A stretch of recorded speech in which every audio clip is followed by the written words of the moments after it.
It's the Happy Families podcast. It's the podcast for the time-poor parent who just wants answers now. As they get older, we don't just let them free range. What we do instead is we say, we really want you to do well. We have high hopes for you and we want to support you the best that we can. What is it that you need from us so that you can do a really, really great job? And now here's the stars of our show, my mum and dad. Well, Kylie, for today's listener question, I have a lot to say. You've always got a lot to say. I can't believe you said that on the podcast. Honestly, Holy anybody who knows smokes. you. I do have a lot to say. But before I dive into today's question, we're going to dive into another question that came through just recently via podcasts at happyfamilies.com.au. I think that you can answer this one quickly. It's completely for you. And since I've got so much to say about our proper listener question, I'm slotting this in. This came in about a month ago. It came in on the 3rd of April. I'm so sorry to Mish, who sent this one through, but she said, episode 733, what keeps Kylie up at night? And we just, because of school holidays and so much going on, we haven't had the chance to address it. And I think this is your chance to shine, Kylie, and make me look terrible. Hi there, says Mish. Just listen to the episode on what keeps Kylie up at night. So this is a question for her. How do you handle Justin sleeping through everything? Do you not feel resentment that you have to do all the night wakings and many other things? I can't seem to get over it with my husband since we birthed our son and he's over a year old already. I work full-time too. I'd love to hear how you manage it and yet still feel love, and recently celebrated 25 years together and hold it all together. Oh, Mish. So for those of you who missed the context, back in episode 733, we highlighted that in the early days, I didn't really do a good job of waking up in the night and still don't. If something happens in the middle of the night, I just don't know because I sleep through it. And Kylie, you don't ever seem to give me any curry about it. You don't sort of resent me for it. You just get up, deal with it and fall back asleep. Is that, how do we respond to Michelle? Honestly, I think in the early days, in the very, very early days, I would never have dreamed to give up that role. I wanted to get up to my baby. Yeah. But over time, with more children and more exhaustion kicking in, there were plenty of times where I wished that you would have got up. Yep. And there were plenty of times where, like in that episode I talked about, I literally physically assaulted you to try and get you out of bed. And I slept through the assault. But if I can just kind of paint the picture a little bit, when we got engaged at 2 a.m. in the morning and we woke our parents up, your parents literally woke up and gruffly said, "You're getting married. Go to sleep." Yeah, talk about it in the morning. Leave us alone. Whereas your parents, they got out of bed, they cried, they hugged you. So for those of you who don't know the story, long story, very short, I proposed over the phone at 2 o'clock one morning. But that's a story for another day. Yep. But that pretty much describes our abilities during the night. And so I've actually learned over time that it's just not a strong point of yours. Yep. You actually do not function in the middle of the night. Like, you literally don't function. If a burglar was trying to burgle us, we would die. well, you would be the protector because I wouldn't know. And or I'd roll over and say, you know what, take what you want. I'm asleep. I don't care. Just go. So there have been a very few handful of times where you have been useful. Yes. But more times than not, you actually just create more anxiety in me. And it's easier to deal with things on my own. At one point, we got to. I got to a level where, if I have an inkling that you need a hand, then I will act on that. But if I don't have that inkling, then I won't act on it. And I think that I'm helpful all during the day and in the mornings and in the evenings and in the nighttime. I don't hear anything. But the times where I have heard something and that inkling has sort of tickled the back of my mind, I've gotten up and I've done whatever I needed to do. Happily, whether it's cleaning up dog vomit or looking after kids or whatever it is. Well, and I guess that's probably where I was going to go with it for Michelle. It's just the acknowledgement that I recognise that you're not ignoring the situation at nighttime. I'm asleep. You are asleep. Yes. Dead asleep. And there are so many other ways in which you support me. And so over time, as I came to recognise that this was actually just the way our lives were, and research even supports, like, mums are tuned into their babies. Yeah. They hear them. That's how we've been designed. Yeah. And so I'm fully aware of them. You are not. Mish, we hope that answers your question. Now, we've given ourselves a lot less time than we probably need to answer the question that's come through from a listener by the name of, well, I won't mention her name, but I love the emails that we get from our listeners, and I just love the pure intention to help kids do well.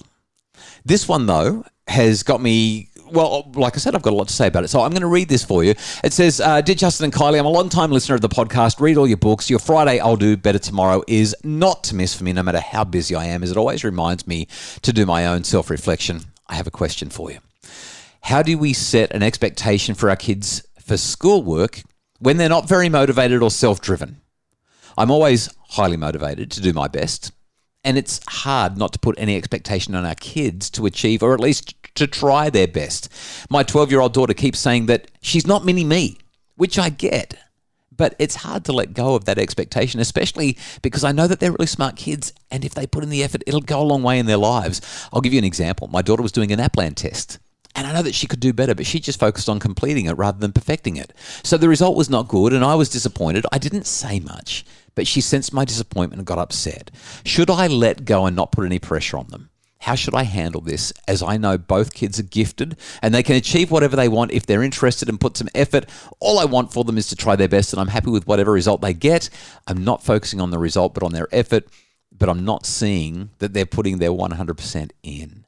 Should I just let them free range whatever they want so they'll be happy? I don't want them to waste their intelligence. I'm sorry if it sounds like I'm bragging, but I feel a bit lost. Help.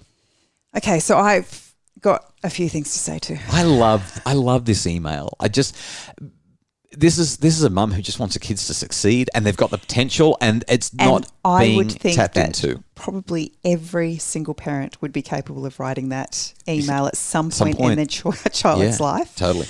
I think the thing that stands out to me the most is who gets to determine what is our children's best? Like, how do you decide that your child isn't doing the very best that they're capable of doing in that moment? So we haven't conferred about our notes, but the second thing that I wrote down was trying the best. Like, how do I know when I've tried my best? Do you know what I mean? Like, and in any given moment, your best will be different to what it was yesterday, or what it will be in 2 weeks' time, or tomorrow night when I'm really tired versus right now when I'm feeling good. There's different bests, but when I look back on even this podcast that we're recording now, I know that we've put time and effort into preparing individually, but we could do so much better. I'm going to listen to it again and go, oh, I didn't say this, or oh, I should have said that. I don't know if that was my best, but it's the best in the moment based on the constraints that we're dealing with. Like, well, even with NAPLAN, I mean, how many of us actually do really well in test settings? But I can do all of that work if I'm just doing it at my own free will and without the pressure of knowing that it's during exam conditions, but then put me in that situation and all of a sudden my brain doesn't work. Let me give you another provocation about trying your best as well. I don't actually believe that it's in anyone's best interest to try their best in everything. Well, I'm listening to her and she's talking about the fact that she is highly motivated to do her best in everything. I am that person. And as I have learnt more about myself, my motivation is my desire to please other people. My motivation is perfectionism because it allows me to recognize my worth in that situation. But so if that's what we want our kids to do, then I think we've actually lost the battle. And as you say that, it makes me wonder, is your worth really predicated on how perfectly you do that thing? Like, no, perfection, it's not. And is your worth really predicated on the way other people are perceiving you? But I've spent 40 years thinking it was. Right. And so when I don't do things to the standard that I think I'm capable of doing, because you've got to do your best in everything, then I'm an absolute mess at the other end. So with all respect and gentleness and sensitivity here, doing your best in everything could actually be pathological, because it drives this incessant perfectionism, and it also drives everyone around you crazy, because then you're expecting that if you're going to do your best, then they have to do their best as well, which is really hard for everybody. Having had 6 children who all at different times in their schooling have not been motivated to do their best, I have come to the conclusion, having married someone who almost failed high school. Well, I did. I mean, I scored in the bottom 15% of the state. And has managed to turn life around. I it just think we've got to take the pressure off our kids. So let's talk about a couple of other things here. The question of motivation is a really big one. And in my brand new book, which comes out tomorrow, in fact, it's online right now. You can get it right now online. And it's even on a few bookstore shelves right now as well, even though it officially launches tomorrow. In my brand new book, I walk through something that's... What's the name of it? It's called The Parenting Revolution. Thanks for asking. I walk through this thing called the Motivation Continuum. If we want our children to do well in anything, to have a go, to be motivated, we've got to consider the different kinds of motivation, because motivation isn't just you've got it or you don't. There's different forms of motivation. And I step through this motivation continuum. Are you ready? I'm going to geek out for a sec because this really matters. There's something called amotivation. Amotivation just means you don't have any at all. The next kind of motivation that you have is external or extrinsic motivation. That's the motivation where I'm doing it because there's somebody waving a stick or dangling a carrot. He's saying, for every A you get, I'm going to give you $50, that kind of thing. So that's external motivation. The next form of motivation is called introjected motivation. That's basically where we've internalized the carrots and sticks. We're doing it because we think we have to. Otherwise, something bad will happen, or because that's how you get good things. But those forms of motivation are extremely externally oriented. And when I'm reading this email, what I'm hearing is, what can I do to motivate my kids? And whenever you're relying on external motivators, guess what? The kids aren't going to be motivated unless you're dangling enough money in front of them or punishing them badly enough. And that's terrible, because as soon as you take away the incentives, the nice ones or the nasty ones, your kids lose motivation. Well, we're not going to go down the rabbit hole, but I mean, school these days has completely squashed so much of our kids' desire for learning. I want to be really gentle, and I know you do too, for teachers who are doing their very, very best. But when we're turning the classroom into a game show, and you're getting points for the auction at the end of the month or whatever different kind of incentive or token systems being set up, the kids aren't learning for learning's sake. The kids are learning so they can get the tokens. But then again, the curriculum for so many kids just sucks. I mean, there's so much stuff that they're learning about that they will never use for the rest of their lives. We had this conversation just the other day with our Year 8 daughter and our Year 10 daughter. And they were like, why are we learning this stuff? Why can't we be learning about... And then, because we were having a financial conversation about what's going on with inflation and interest rates and rentals and mortgages. And we've got a daughter who's doing property economics at uni. And the Year 8 and Year 10 girls are going, this sounds really interesting. Like, we want to learn about that, but we don't get to learn about that in high school maths. They teach other stuff that's not nearly as compelling, like surds. And so we've got these two external forms of motivation. The next form of motivation is what we call identified motivation. And that's when you start to do things because you can see that they're valuable, they're worthwhile, they're important. Here's the really good one, though. The really good one is what we call integrated motivation. Integrated motivation is I'm doing something because it's part of who I am. I'm a runner. I'm a cyclist. I'm a swimmer. I'm a mathematician. I'm a psychology researcher. I'm a dentist. And we do these things because it's part of who we are, and we find delight in them.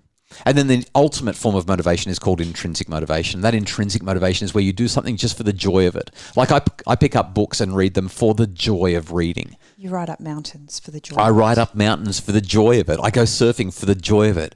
I spend time with my family for the joy of it. These things are intrinsically motivating. So the question I would have here is, we've got a mum who's saying, how do I get my child to be motivated for school?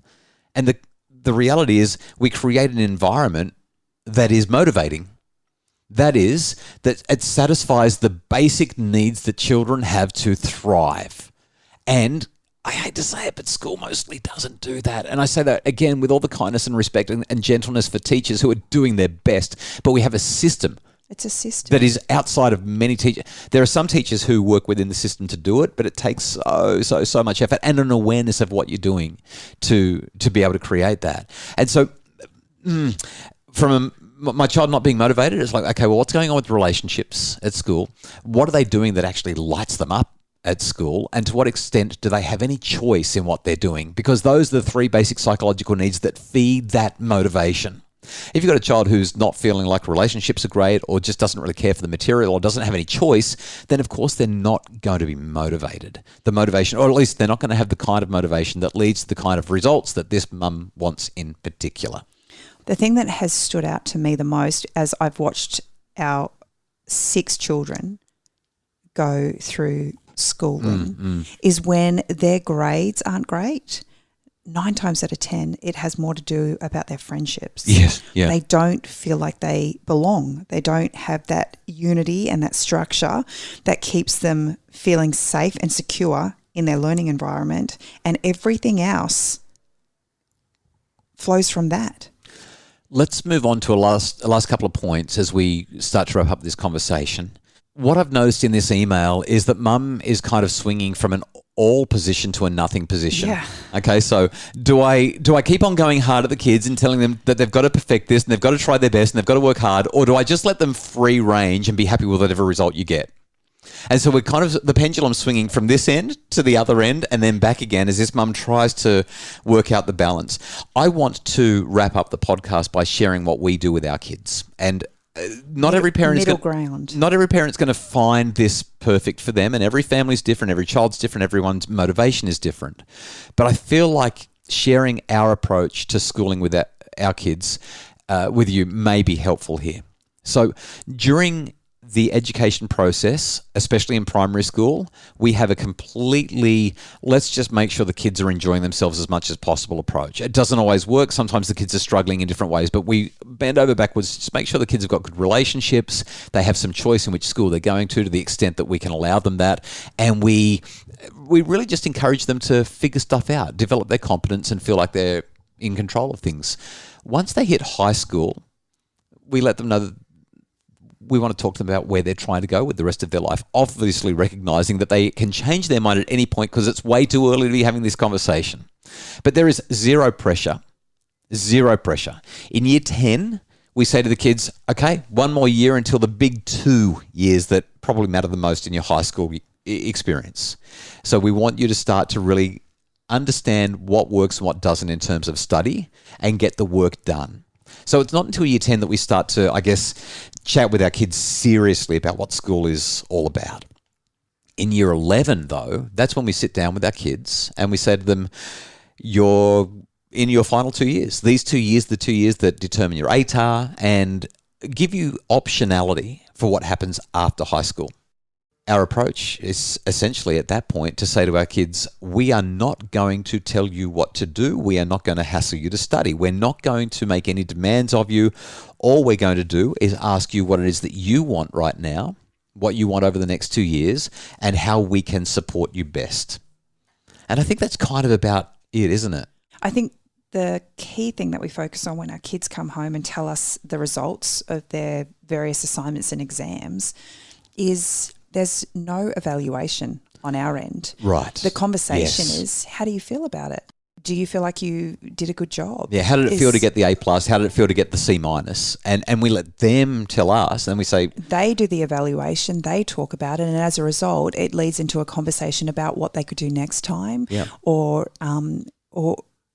just be excited about the outcome and what they've learned through the process. The focus isn't on the grade, the focus is on the learning process. So for this mum, there's a couple of things I guess would summarise our conversation. First off, we're talking about 12-year-olds or children around that age. I don't think that there's any need for pressure at this point. There's no need for extra coaching and do your best. It's really just, are you enjoying school? What can we do to make it better? How can we make sure that it's an environment that you enjoy being in? The next thing is as they get older, we don't just let them free range. What we do instead is we say, we really want you to do well. We have high hopes for you. Not high expectations, we have high hopes for you.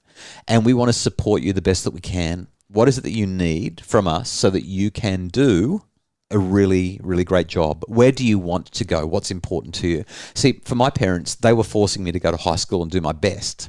But I wanted to be a radio DJ. And I knew that I could leave school in year 10. I didn't need to have year 11 and 12. And so I failed year 11 and 12. It was appalling. But my parents were forcing me to go because they thought that I had to get it done.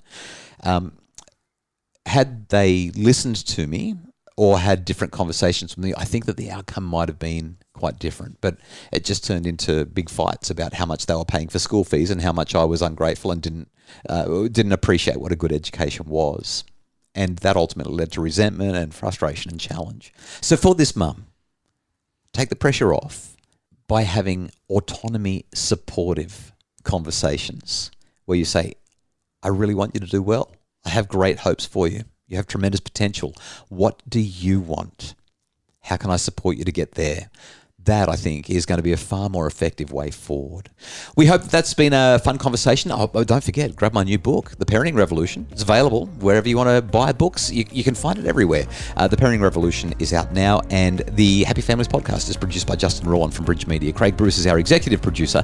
And for more info about making your family happier, check out The Parenting Revolution or visit happyfamilies.com.au.